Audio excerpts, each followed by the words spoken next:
আসসালামু আলাইকুম, কেমন আছেন সবাই? আলহামদুলিল্লাহ, আমরা অনেক ভালো আছি। তো আজকে একটা নতুন ভিডিও নিয়ে আসলাম, সাথেই থাকেন।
এই ছিল আমার গ্রামীণ জীবনের ভিডিও। তো আপনাদের কাছে গ্রাম কেমন লাগে অবশ্যই জানাইবেন।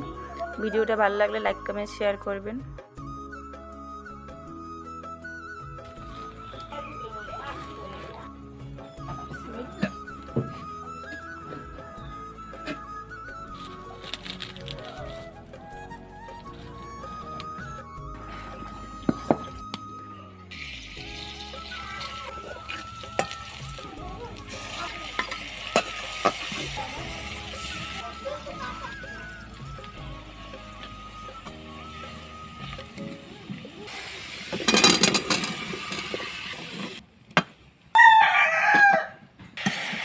ধন্যবাদ আপনাদেরকে এতক্ষণ ভিডিওটা দেখার জন্য। তো সবাই সুস্থ থাকবেন, ভালো থাকবেন, লাইফস্টাইল ভিডিওর সাথেই থাকবেন।